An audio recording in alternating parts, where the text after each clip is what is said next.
Finding a good photographer can be hard. Finding a good photographer at a convention is even harder. Now, conventions can be one of the best places to get professional quality photos of your cosplays. They offer great locations, a strong community, and a centralized hub to find photographers. However, we all run into our fair share of bad actors in the convention scene. And when it comes to cosplay photography, this is where we see a lot of unfortunate situations happen. So, how can we find reputable photographers and be safe during our shoots? I'm going to be focusing on the convention scene today, but you can absolutely apply these tips to a general photography inquiry. Now, you're probably wondering who I am. Hello, my name is Zach Malechek. I am a Chicago-based photographer who has been shooting since 2009, and I started doing photography professionally in 2018. Now, I primarily shoot cosplay, portraits, and weddings. I go to most of the anime conventions near the Chicagoland area, and I am slowly making my way to more conventions outside of the Midwest. But one thing I've seen to a troubling degree is people getting taken advantage of by cosplay photographers. So today I want to go over a few things to help cosplayers, especially newer cosplayers who might be booking for the first time, and I want to help them find a safe and reputable photographer. I will be going over where and how to find a reputable photographer, what to look for in a photographer, and the different types of photographers.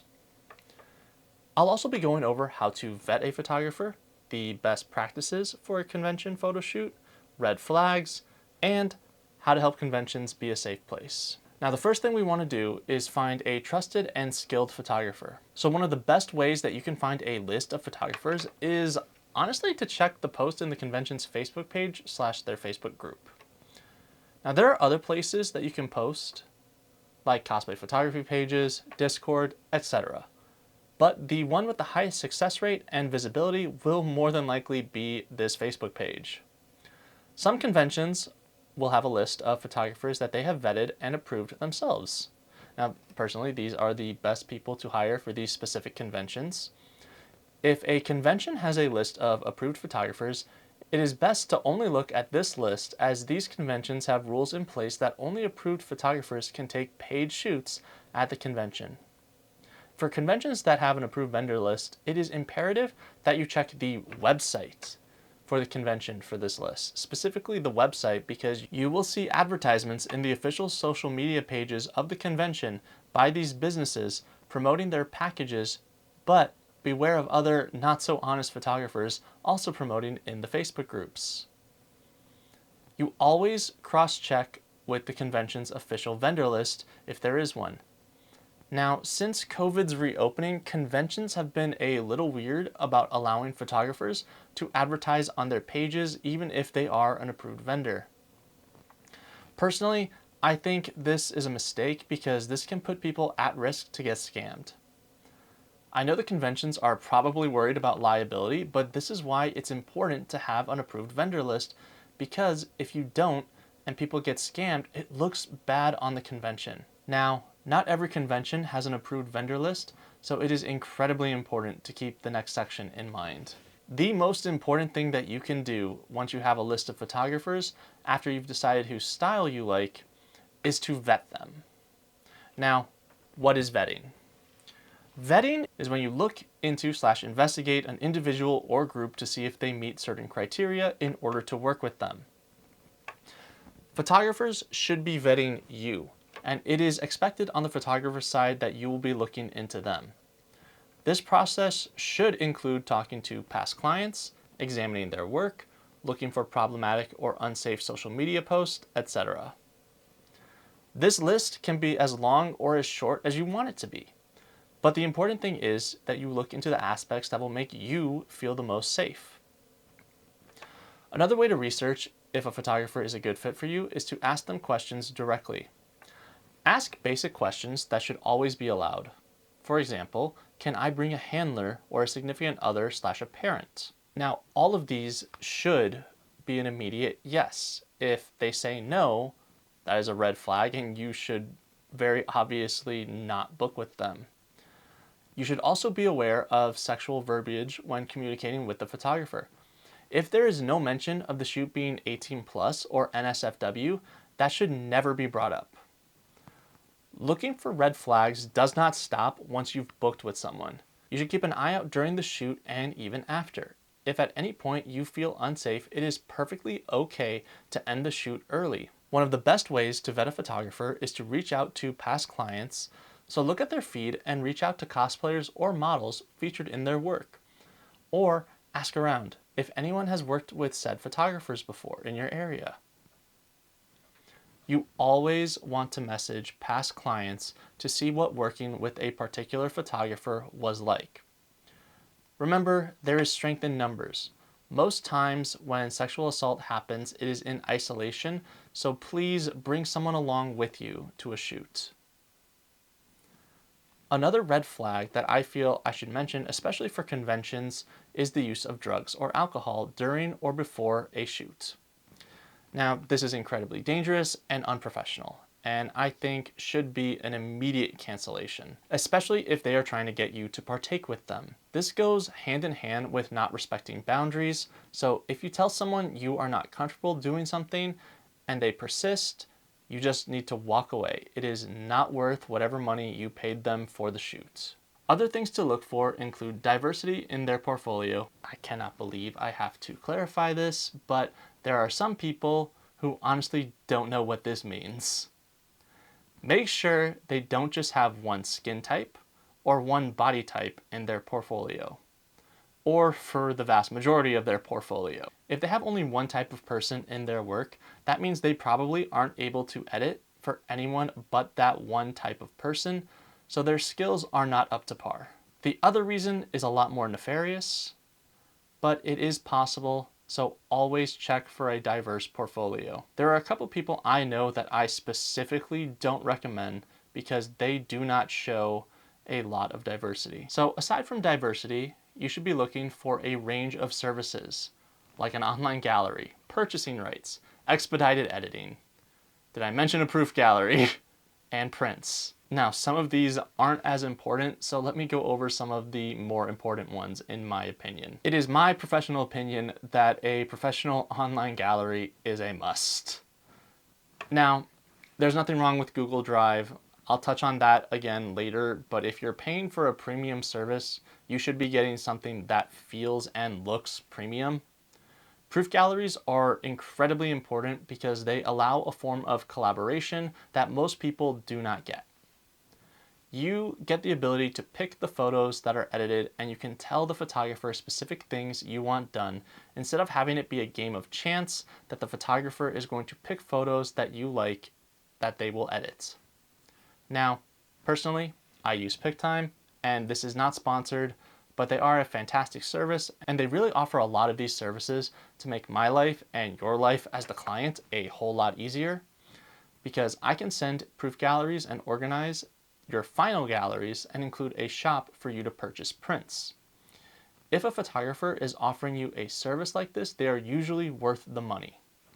I use PickTime for my wedding clients, and I always tell my cosplay clients that this is the same type of service that my wedding clients who pay several thousands of dollars get. I always recommend that you check the photographer that you are working with has a professional website. This is important because while social media is fine and all, having a professional website is another layer of credibility, and it shows a level of dedication that a lot of scammers are not willing to put in. So now we get into one of my favorite parts, which is going over the different types of photographers that you will find on the scene. There's a whole spectrum of skills in these, and this is by no means a definitive list, but it's what I tend to see most at conventions and outside of convention. Now, first up, we have the hobbyist. This is someone who does photography for fun, who doesn't normally charge for their work. Some people do, and some don't, but typically it will not be as high as someone who does this professionally. In this group, there is a very high variance of skill level. You can have beginners and you can have people who are very technically skilled. It really depends on who you get. This is a group where you can get some great results at a reasonable price, and you might even be able to make a content partnership if you play your cards right. The student or beginner group is where you will often find the cheapest options in terms of pricing. These are people who are learning the craft. If you can find a reputable photographer in this tier, it may work out extremely well in your favor, because as they improve their skills, the photos they return will be higher quality. Now, be aware that this sometimes is where we see a lot of scams, specifically people trying to pose as newbie photographers and then take advantage of anyone who books with them. You might also be subject to larger wait times, as the photographers in this tier level are still learning and may not be as knowledgeable in the editing room. The professional, usually the most expensive type of photographer. A professional is someone who makes either all or a large portion of their income off of their photo work. A professional usually does cosplay work for fun and might be a full-time photographer in another field like wedding or events, simply because there is a kind of cap on how much cosplayers are willing to pay, so the market isn't that lucrative, and in order to make ends meet, you do have to dip your toes into other branches of photography. They will typically bring in a lot of practices from their other photography work. For example, contracts, rigid shoot schedules, and you can also expect a very high level of professionalism and quality when you work with them. They will be more capable to answer questions, assist you during the shoot, and better able to handle when things go wrong. I have a few extras, so one of my personal favorites that I do, time for trade. Now, this is a term when a photographer reaches out and asks someone to shoot for free in exchange for free photos. It is basically a collab. Now, this can be for many reasons, the most common being portfolio building, a passion project, or looking to practice a new technique. It might also be that there is a particular series the photographer is a fan of, or a cosplayer that they want to work with, so they reach out to do a free shoot. Everybody does TFT differently. I typically only do time for trade with people I know in real life and I have a working relationship with, or someone that I would like to work with but who has not booked with me, or someone who I have admired their work for a long time and I really would like to work with them. So now we're moving on to some more general tips that I couldn't find a natural place to include, so I'm going to be putting them here. First up is contracts. Now, I know a lot of people are apprehensive about contracts, but they really serve an important purpose, and that is keeping all parties involved safe. Don't quote me on this, but a contract can not be legally enforced if there is something illegal in nature taking place within it.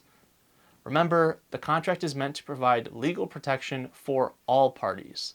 So if, say, the photographer bails and doesn't give you your photos, you have a contract that says they were supposed to do X, Y, and Z. The purpose of a contract is to set clear expectations of service and delivery along with conduct requirements. I highly recommend having contracts with everyone you work with. Second is communication. It is incredibly important to communicate all expectations with your photographer. We are not mind readers. If you do not tell us something, we can't be expected to know it. For example, if you don't want your skin retouched, but part of my process is to retouch the skin and I go through my entire editing workflow and I hand back the photos and I ask if everything is good and I'm not told that you don't want skin retouched and you take the photos and are unhappy, I have no way of knowing that or have a way to fix it. Communication also helps shoots run smoothly.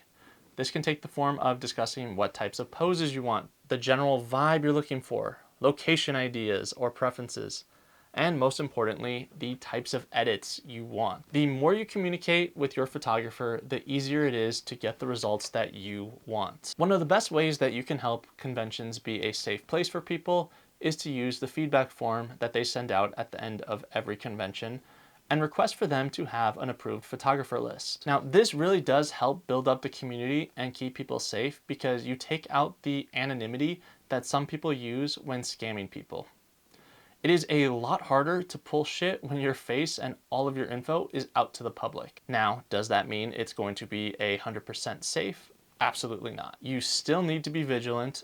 there are still predators out there, especially in the photography and cosplay community. Another thing you can do is request that conventions keep a running list of known predators and ban them from the premises. We need conventions to take more responsibility for the safety of their attendees, and the only way you can get them to listen is if you demand that they listen. Finally, here is an overview of some of the best practices to keep you safe at a photo shoot. Yes, we went over this earlier, but I really want to hammer this home. Number 1, bring someone along with you. 2, let people know where you will be, who you are shooting with, and share your location if you can. 3, really important, have an exit plan. 4, make sure you have reached out to past clients. 5, do not take any drugs or alcohol before, during, or after the shoots. Hopefully you now have a better idea on how to find a good photographer when you are going into an anime convention. Remember to do your due diligence and vet your photographers.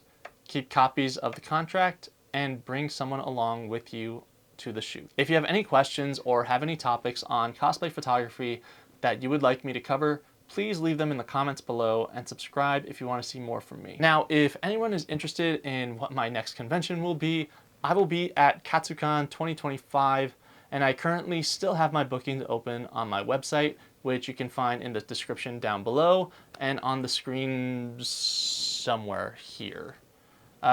Honestly, just thought I'd throw that out there real quick. I hope you guys found this helpful. Have a great one and stay safe, you guys.